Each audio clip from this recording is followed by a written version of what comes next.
All right, hey everyone. I'm Matthew Brown. I'm one of the founding engineers at Element Finance, and today I'll be going over the ETH NYC Hackathon workshop that we're hosting.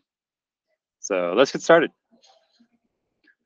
So today I'm basically just going to talk about a little bit of a history of Element Finance and how the protocol works, and then we'll jump right into the hackathon topics, and we'll talk about the 3 things that we'd love to see people build.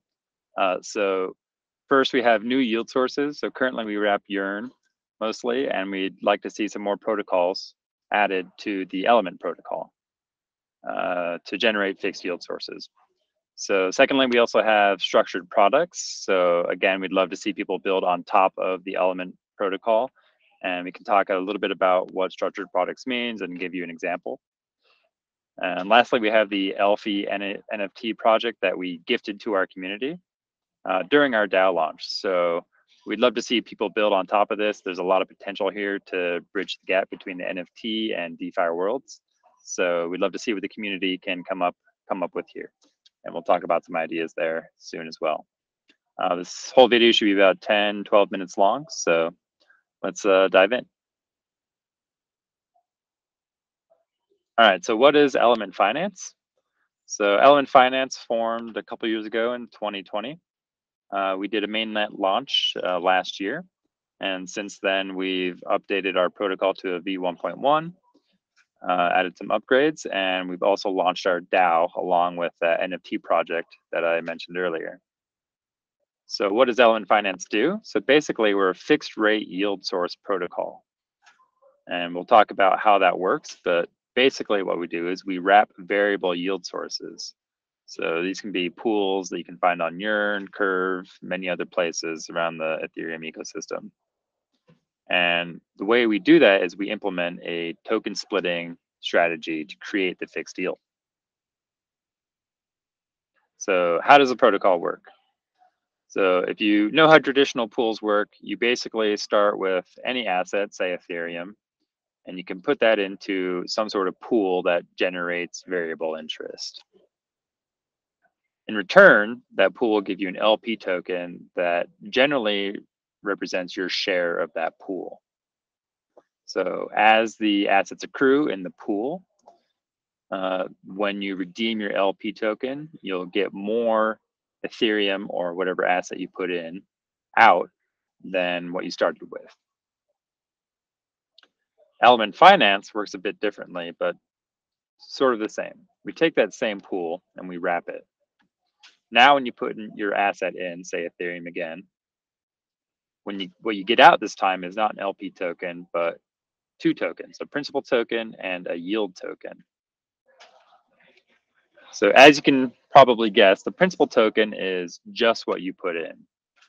When the one key difference though is that when you deposit through the Element protocol, the funds are locked for a period of time, and this is sort of critical to creating the fixed yield. So when you put the tokens in, at the time that you redeem them, the principal tokens are worth 1-to-1 whatever you deposit.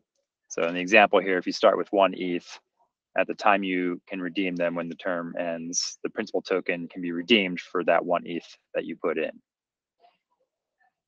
The yield tokens, on the other hand, are whatever interest is accrued from the underlying pool. So say a year goes by and that Yearn pool had about a 20% interest over that year. So the yield token will accrue that value over that 1 year. And then at the end of the term can be redeemed for however much has been accrued. In this case, it'd be about 0.2 ETH. So where does the fixed yield come from in all of this? So again, let's say we start with 1 ETH and we mint that 1 principal token and yield token. We have a 1-year term that had about a 20% variable rate. So again, at the end of the term, 1 principal token can be redeemed for 1 ETH, and 1 yield token can be redeemed for about 0.2 ETH. But let's say at the beginning of this term, the person who minted the principal token and the yield token doesn't really want to hold on to their principal. They just care about the yield. And there's several reasons for this we can go into later. So they sell their 1 principal token at a discount for 0.9 ETH. And the reason they have to sell at a discount is because, again, the funds are locked, so there's sort of an opportunity cost here. Nobody would buy it at exactly 1 ETH because they have to wait some time to be able to redeem it. So they buy it at a discount and they hold on to it. So the seller of that principal token has now only invested 0.1 ETH. Remember, they bought the principal token for 1 ETH. They sold it for 0.9 ETH. So now they've only invested 0.1 ETH and they expect to make 0.2 ETH off the yield token. So this is one strategy in the protocol. You can basically gain some pretty good capital efficiency if you only care about that variable yield. You can sell your principal tokens at a discount and sort of leverage the yield tokens in this way. So the buyer of that principal token bought it at a discount for 0.9 ETH. They know when the term matures, they'll be able to redeem it for 1 ETH. And that's what generates the fixed interest. So the buyer of the discounted principal token knows that the value is going to go from 0.9 when they bought it at the beginning of the term up to 1 ETH. And, an addition there of 0.1 ETH is about 10% fixed interest. So those are the basic token economics here.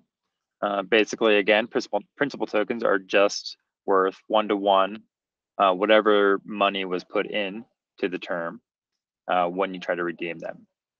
The yield tokens, again, are just whatever interest accrues. So at the beginning of the term, they haven't accrued any interest, so they have no value. But at the end, they'll be able to be redeemed for whatever interest has accrued. And we also talked about how the protocol works, which is basically a simple token splitting where we separate the principal from the yield. And that's basically Element Finance. All right, so now let's go ahead and talk about our hackathon topics. So like I said before, there are 3 that we'd like to see people get involved with.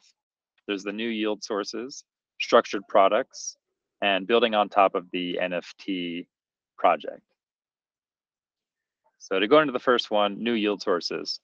This one's the most straightforward. So we currently wrap urine vaults, which have the variable yield sources that we do the token splitting on to create fixed yield sources in the Element protocol.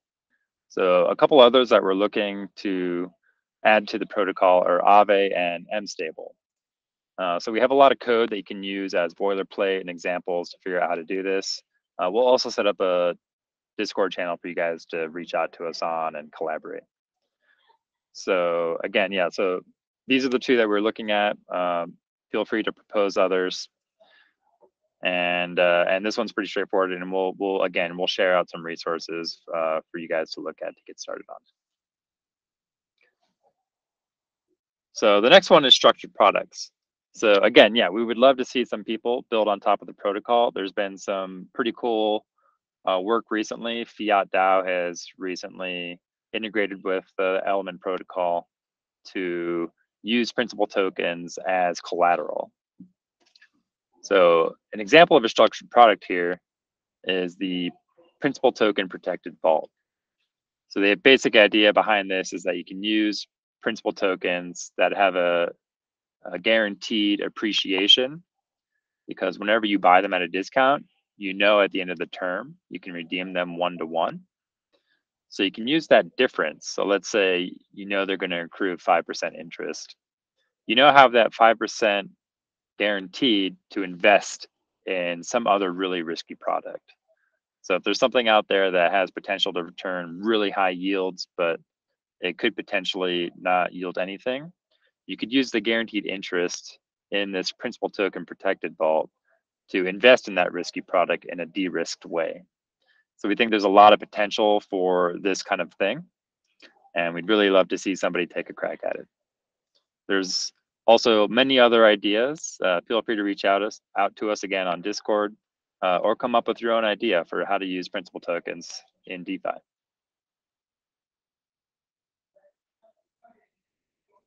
All right, lastly, we have our ELFIVERSE NFT project. So we'd really love to see people build on top of this. There's some really cool ideas that have been proposed. So like I said, right now, it was just a gift to the community during our DAO launch. and they're simple NFTs with no utility, but we would love to see somebody bridge the gap between DeFi and NFT. So there's a lot of really cool ideas here. So one thing that people could do is add attributes for different things within the governance protocol. So if somebody's voted on X number of proposals, they've created proposals, if they have so much voting power in the system, if they're a member of the GSC, you could have different attributes to kind of represent all of these things. You could also just have attributes for fun that aren't necessarily related to the governance protocol.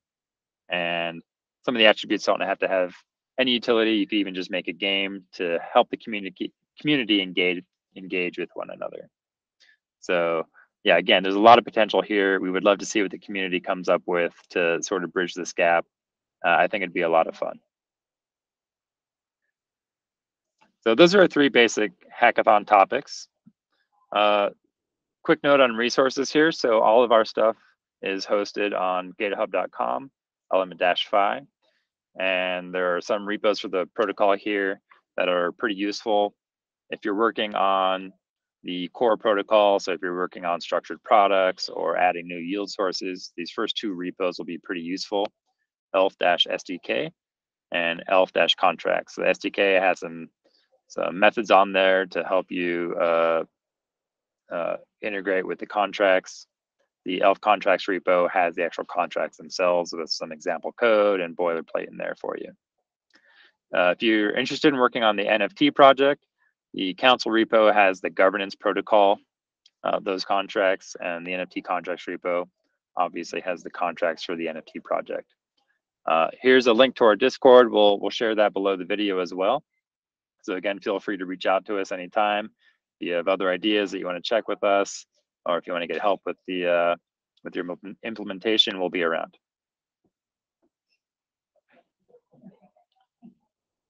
All right, so that sums it up. Those were our hackathon topics, a little bit about Element Finance. So that's all I have for you today. So happy hacking, and we can't wait to see what you guys come up with. Thanks a lot.